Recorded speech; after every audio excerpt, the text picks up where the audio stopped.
So we led into this show here, the final show of the weekend. I picture my week over. Tomorrow's the start of a new week with Raw. Mm-hmm. I was, I was looking at the undercard. I figured it'd be a good undercard. Didn't have high hopes for Kali or the main event, but it ended up being a major thumbs up show. Yeah, definitely. I had no hopes for anything going in, and even the stuff I had hopes for, I figured I could see it for free on SmackDown anyway. So I had very low hopes for the whole show going in, and maybe that's why I enjoyed it so much, but on the whole, it seemed like a lot of stuff was good and nothing was very bad. Nothing was bad at all, really. Well, we watched the show at 8 o'clock with Craig, which is 11 o'clock Eastern, and there were some complaints last time that we didn't do play-by-play, which I thought was funny because there were complaints on the board in the play-by-play thread. I was like, do you need more from me? But anyway, this month I actually did play-by-play. I got the results, and I was putting up on the site until 6:30, and then I tried to catch that, but Sorry, I failed. I'm still ill. And then I had Tony do the results from 6:30 on as we're driving to Puyallup. And I was reading the results for about an hour and a half, and I was like, holy crap, this is quite the show here. Yes. And I was reading the results as we were on the way to Craig's, and I was kind of just stunned at how everything was being done, I guess, right. In hindsight, yeah. There was a lot of stuff that was interesting, and right is the correct word to use for a lot of this. I was perplexed reading it. Like, I thought it was a one long rib, text after text of jokes. Ended up, they were all true. So, Opened up with Eminem, Brian Kendrick, and Paul London. The tag titles changed hands. Kendrick and London won after Eminem bonked into each other about 17 times. Remember you asked, do we really need to see that replay again? And I said, yes, we did. Mm-hmm. Now you know why. They broke up afterwards because of this. Melina and Nitro beat up Joey Mercury, and then Joey Mercury fought back. A million guys came out. Teddy Long took a bump in the melee, and this is the end of Eminem. That sucks. Well, Melina fucked up. I understand. Nitro fucked up, and it's sad that it has come to this, because they had the potential to be a very, very good team for a very, very long time, but there's something to be said. We've often said guys are called up too early, and we usually say just about their in-ring work. Mm-hmm. Sometimes it's more than that. I see. Melina and Nitro were not psychologically ready to be called up to the big time. Okay. They self-destructed. I see. And Mercury has been on the indie scene for so long that he's got a brain, thank God. So I think things will be fine for him, but this was the beginning of a very long night for young Melina and young Johnny Nitro. And I have not read the play-by-play thread on the board yet, but I would suspect that people were saying I was going to be very, very happy when Melina got fired later on. And let me tell you, was I ever. That's so not where I thought you were going with that. Was I ever You overjoyed. swerved me. Pack your bags, bitch. Now, we watched this at Craig's house. Craig did not mute it once during the match. Melina screamed a lot. Was it really that bad? Yeah. Okay. Do you expect me to say no? Yeah. It didn't bother me. There's something wrong with you. I think there's something wrong with you. No, I'm fine. I vigorously disagree. Well, I do too, but Thank the screaming does not bother me. It bothered me. And there's nothing wrong with you because it bothers you. No, there's not. It's perfectly rational to be annoyed by... Okay, Annoyed. Who got fired tonight? Did she get fired for screaming? Who got fired in storyline? Melina. Because she's annoying. Okay. It's more than just me. Yeah, I'm sure she was fired because she was screaming. She wasn't fired because of the screaming, but that was just one thing. And you know what? People had told her that the screaming was a bad idea.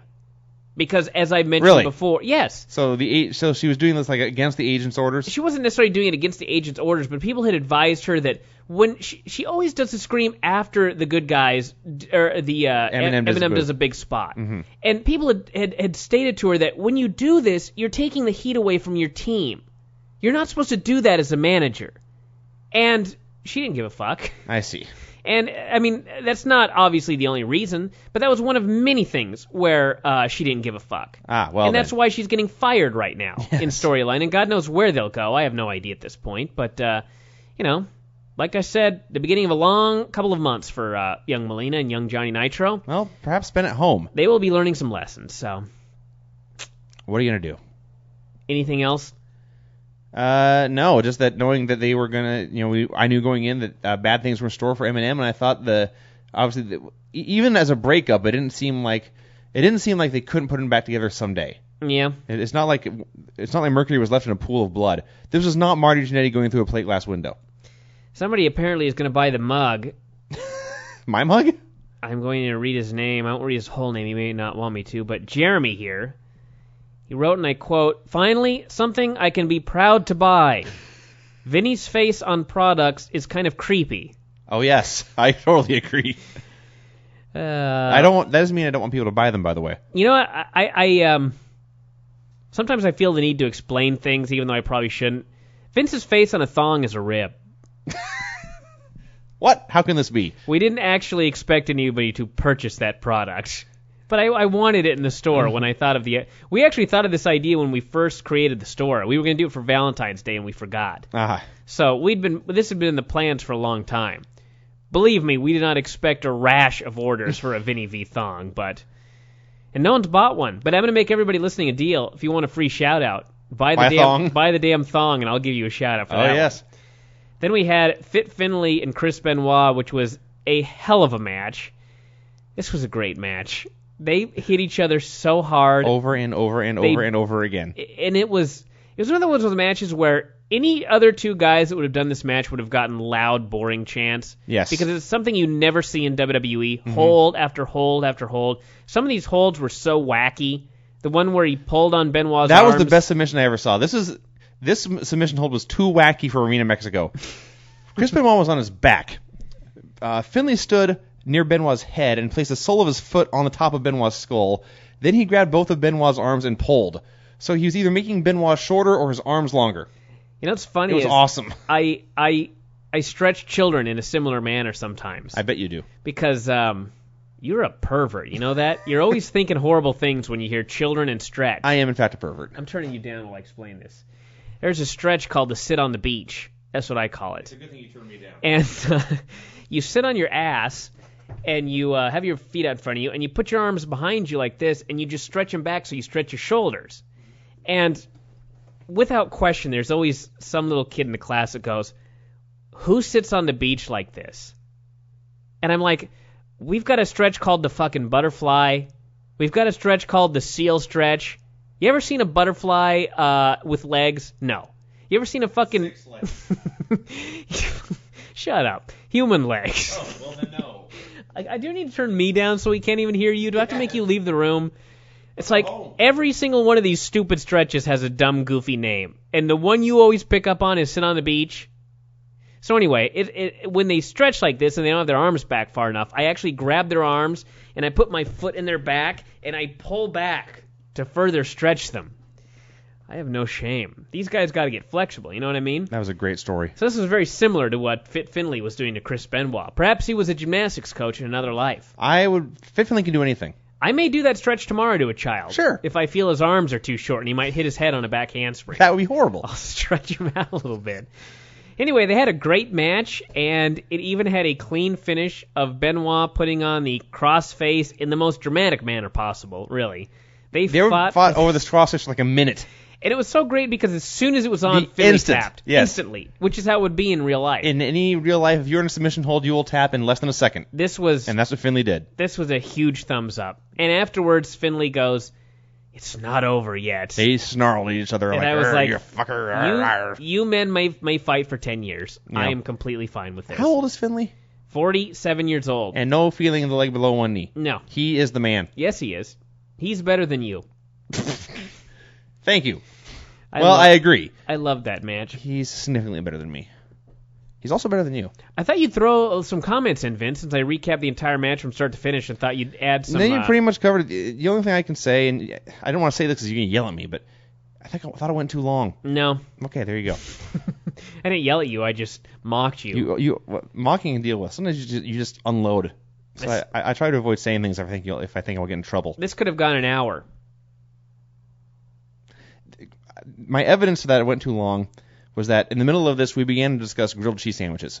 And myself and Craig... Did I get into the grilled cheese sandwich discussion until you guys dragged me into it? Two fat guys started talking about cheese sandwiches, and that's your proof that this match went too long? You were the only one in the room. Well, there's evidence that it was too long for some people.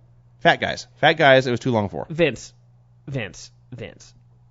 If Shawn Michaels and Kurt Angle had been having their WrestleMania match, and Craig asked you, do you want a grilled cheese sandwich, are you telling me you would have said, hey, shut up, I'm watching a great match? You would have gotten into a grilled cheese sandwich It was discussion. not a yes or no.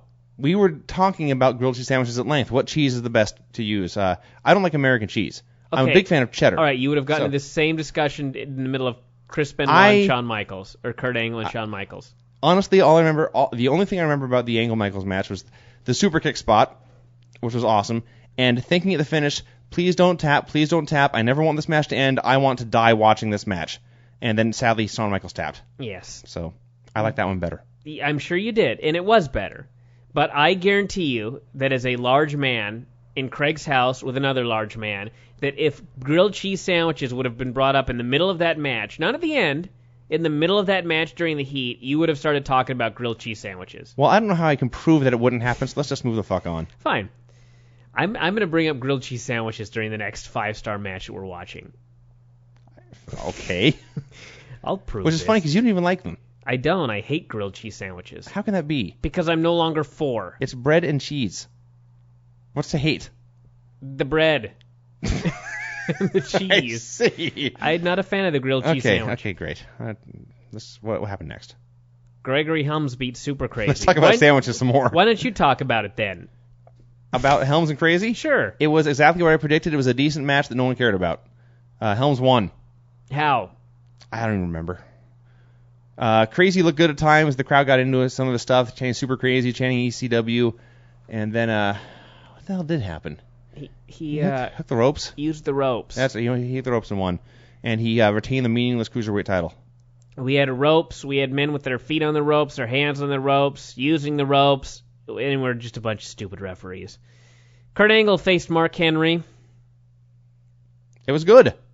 And Kurt Angle finally solved the Mark Henry puzzle. And who won? I'm waiting for the most important fact in this match.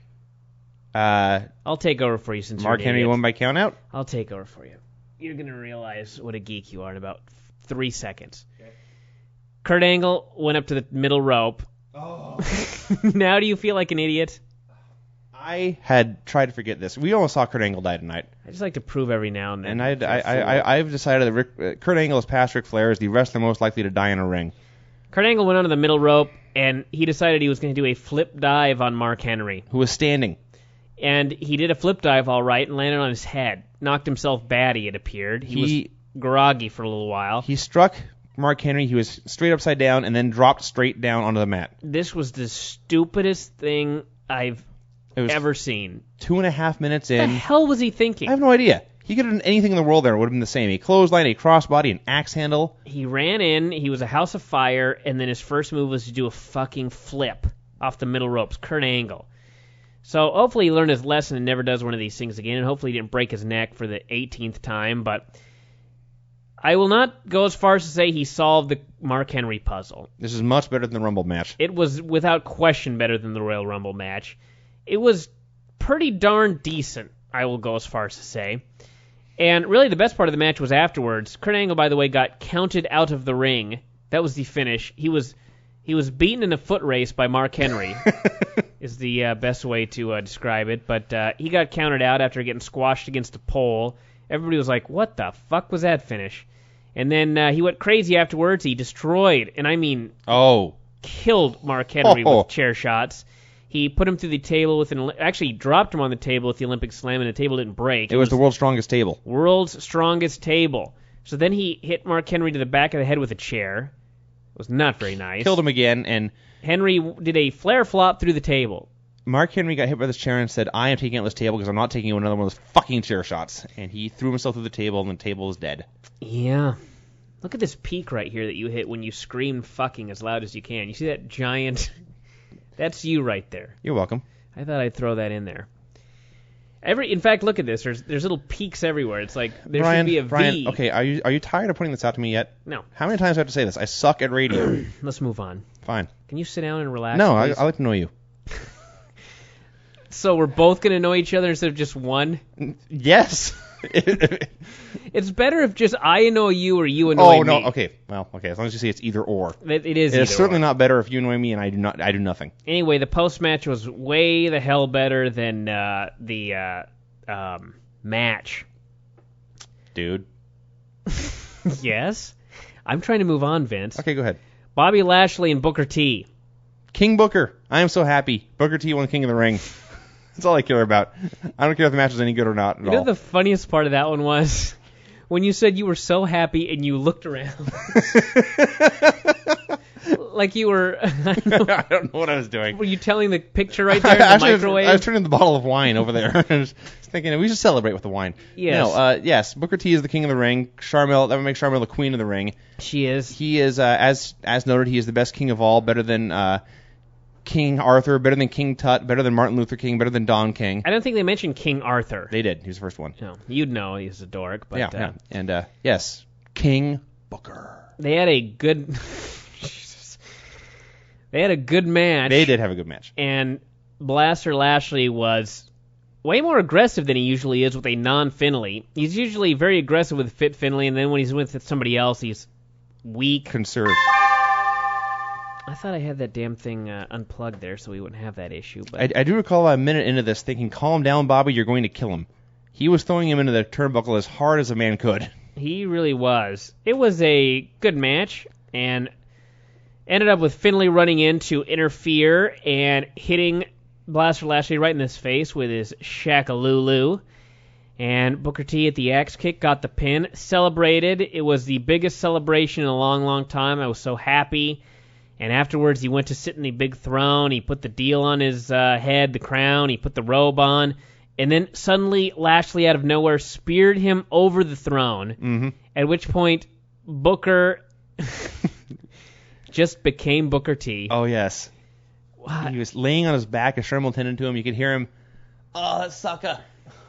He goes, he got me good. He got me good. Like he'd been shot in the hood or something like that. Get my robe. There's nothing better than you doing impersonations on this show. Badly. You are the anti-Jason Sensation. You are the Jason Inflammation is the only thing I can... Jason Irritation. That's exactly what you are. Woo! Doing this... You know what I'd like you to do someday is I'll write a script of the Iron Sheik and Booker T back and forth, and I'll just let you read it and do your impersonations of both men. Sure. I think that'd be some good entertainment. Yeah, he got me good. He got me good. Great Khali and The Undertaker was a miracle. A miracle. Miracle of a An match. absolute miracle. They did it right, really. They did everything right. I mean, you can argue that putting Great Khali over and pushing him strong is wrong, but well, if they're going to do it, they did it right. He destroyed The Undertaker. Undertaker got a couple of comebacks here and there, but he just got beaten. He was beaten down, and Great Khali pinned him, clean as a sheet, 1, 2, 3, with his foot on his chest. Undertaker's never done a cleaner job. No. In his Literally. whole life. And I got to give Undertaker an enormous amount of credit. Going into the match knowing that he was going to put this man over with the man's foot on his chest, he worked his ass off. Yes, he did. Undertaker worked, and I don't like to swear on this show, as you're all aware, but he worked like a motherfucker. He worked for 10 dead men. He was the man this evening. Yes, he was. And I expected this to be a dud at best. Mm-hmm. This was probably maybe 2 stars. Somewhere in that range. It was just your... If it was on again right now, I would sit down and watch it again. I don't know if I would even call it a below average match. No, it was... We were arguing it was good, too strong a word. Yes. And the consensus was yes. So I said it was decent, too strong a word. And the consensus was no. It was decent. Great Khali did nothing. Great Khali did absolutely nothing. Which... The closest thing he came to taking a bump was when he fell backwards and got tied up in the ropes. And it was Craig, actually, that was upset that he didn't even go down to a knee or take a bump. I was totally fine with it. No, are you kidding? The only thing this guy has is being a giant. Yes, Great Khali should never bump. He should also never sell because he's shit. Yeah. He cannot sell to save his life, but he's got to learn, I guess. But I'd rather he didn't learn on pay-per-view or have to pay $4 to watch him sell during his match. But anyway, it was, for what they needed to do, it was a thumbs up. Yeah, Khali got the pin with the judo chop, which also is a great finisher to use. And by having Khali he basically squashed Undertaker here, which is odd to say. But that makes him squashing Ray a few weeks ago less stupid. Horrible. Yeah. I'd actually written that as soon as the match was over. And one thing they need to do with Khali is they need to really go old school with him. They need to start doing... He needs to not wrestle for a while, and the next match needs to be against 2 or 3 jobbers. Did I overshoot my bounds there? Well, you totally interrupted me, and it was not what I was going to say, but that would be a good old school little gimmick right there. What I was going to say was Great Khali needs to start doing some lifting. He needs to crush some apples. He needs to tear up some phone books. He needs to lift the ring. Lift a car. He needs to do something where you think that even though his offense looks like shit, his judo chops are absurdly absurd. But if you did a deal where you had a gimmicked block of cement, and he did that shitty judo chop and it exploded like the dim mock, Yeah. that's something you could do where, it was something, I can't remember. I remember when I was a kid, I would watch a Giant, and Gorilla Monsoon or somebody would just be going, he can just touch you, and it's like you've been hit with a bullet. Yeah. They'd make comments like that. So you'd sort of believe that, sure, it looks bad if it were me executing this move, but this man's an 8-foot-tall giant. Yeah. Perhaps if he did hit me like that, my head would split open. It would split in half like a watermelon. Sure. So I think they need to do some stuff like that, because if you're going to go old school and push him like Andre the Giant, then really go old school. Have him do all the Andre. Have him do the deal where he takes a photograph and he's flexing and there's chicks sitting on his shoulders and arms, posing. In fact, next week he should do a tug of war. Yeah, tug of war with 8 men. Yeah. Something like that. But a lot of different ideas for Great Khali. But pains me to say this, I'm totally fine with Great Khali. Has there been one bad... Well, yes. Okay, Ray. never mind. But I stopped myself that time. He should not have done this to the champion. No. And I'll tell you why. Because they could have built up to that the champion, match. yeah. I mean, you could have at least said he's destroyed everyone but the champ. Mm-hmm. Could he really destroy Ray? Is Ray too fast and small? Would it be like trying to crush a fly? Yeah. It's hard to catch a fly with your bare hands unless you're Mr. Miyagi. Would it be possible for this Great Khali to catch this little man? Well, never mind. Now he won't ever know. Well, no, we do know. Yes, he can. Oh, that's right, we do know. No reason to pay for it. Speaking of Ray, he faced John Bradshaw Layfield. People were so into Ray. It was Chavo showed up before the show, guaranteed JBL wouldn't leave with the belt, and they're doing a very slow build to Chavo and Ray Jr. So slow, in fact, that there were absolutely no hints whatsoever of an angle tonight. No. The only hint was that he was there. He was there? Which really is not a hint, except unless you're a smart fan. You assume something must be up. I immediately thought he'd be costing Ray the belt. Instead, Ray pinned JBL with a frog splash, and then Chavo came out to celebrate, and I thought Chavo would clothesline him or something, and no. They just celebrated. They were happy. I like Craig's idea that Chavo would come out and try and sell him a home. That was my idea. Oh. But yes, he's a real estate agent now. I credited Craig. It's because you hate giving me credit for anything. But yes, I suggested Chavo will come out and say, Ray, you're doing good with the money. Let's get you in our house now. Here's the difference. Here's why I credited Craig. Because Craig's going to kill me for saying this, but Craig has a tendency to beat a dead horse. When Craig comes up with a funny idea, he plays it as far as he can. So you probably made the comment he should try and sell him a home, and then Craig went with it for about 8 minutes. Mm-hmm. So really, I just heard Craig's comments. And I see. Didn't even hear your statement. But, yeah, they had a good match. JBL beat on him forever. Ray made his little comebacks here or there, and then finally pinned him pretty much clean. JBL had a chair, and Ray drop-kicked it into his face, and then hit the 619 and the frog splash. Actually, a pretty decent little frog splash. Sure. Not an Eddie Guerrero or Art Bar frog absolutely splash. Absolutely not an Art Bar frog splash. It was a good frog splash, and he got the pin clean, 1, 2, 3. Everybody went absolutely ballistic. His wife was there. JBL had been mocking Ray in front of his wife. Mm-hmm. Ray gigged, probably for one of the first times in his career. I would bet it was the first time in his life he gigged. You guys' idea about him taking the mask off and putting it back on a gig didn't happen. All right. His head was underneath the, you could still see the back of his mask. He had to gig through his mask. And you've never gigged, young man. No, I have not. I have. Mm-hmm. It was hard enough without a mask on. I failed miserably, in fact. That's true. I cut myself about 9 times in the forehead and got no blood. I should have gone from Super Chico to Steve Carino in one night, and thankfully, by the grace of God, my skin is supple. But Ray had to cut hard enough to go through his mask and get into his skin a little bit, and not so hard that he got into his skull, or into, I guess, whatever the fleshy part is under your skin or whatever. I think it's just a thin layer of skin, and then just a little bit of muscle, and then bone. Yeah, it's gross, but he had to do that, and he did it, so that was that. It was another good match. Another good match. People still have hope for Ray. Yes. Despite being buried more than any champion ever in the past month, they still got into him. They still believed in all his comebacks. They still wanted him to win, and they were very, very happy when he did. There's a strange little... I was so worried that at one point I was watching this because I still thought Chavo was going to come out and cost him the belt, and I was watching this thinking, all this crowd wants is for JBL or for Ray to win the title or keep the title, and they're not going to get it, and they're going to piss off the whole building. And then he won. And I was like, I remember earlier in the evening, I can't remember what match it was. It wasn't the Ray match, but for some reason everybody was chanting Eddie's name. Oh, it was probably the Benoit match. Yeah, Benoit hit the Three Amigos. Okay. And, there were like 4 little girls, 8, 9 years old, and they were so happy and cheering for Eddie, and I thought, Vince is going to break their heart tonight, this fucking bastard. And he didn't. He did not. He did not. I think, I don't know this for sure, but I was sort of given the impression that, as I mentioned in the newsletter last week, everybody tried to talk Vince out of the Great Khali Ray deal. Mm-hmm. Vince would have none of it. And then after he actually watched it, he sort of went, shit. What have I done? That was really dumb. It's really not how I thought it would be. And I think that may have been a turning point where he realized, we've screwed this up, and we may have to rebuild Ray before we can beat him. Yeah. So the Great Khali thing might have been what saved Ray's title. Because think about that. There certainly was the plan to take that belt off of him. So, and with the Chavo deal, he may have it for a little longer. Yeah. Because this is, they didn't even tease it here. This may be 3 months before they pull the trigger on this. This may be SummerSlam that Chavo and Ray have their match. Well, doesn't Ray need time off for his knee?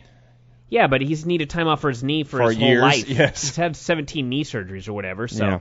It's nothing that he needs time off immediately. Okay. He can still be Ray. And it's Ray. And it is Ray. He would cut his leg off before he forfeiting the title. Voluntarily dropped that title. So yeah. Anyway, kids, that's it for the pay-per-view recap today. So hope you enjoyed it. Good stuff. If you didn't see it, I would get the replay. Hope you're all ready for tomorrow.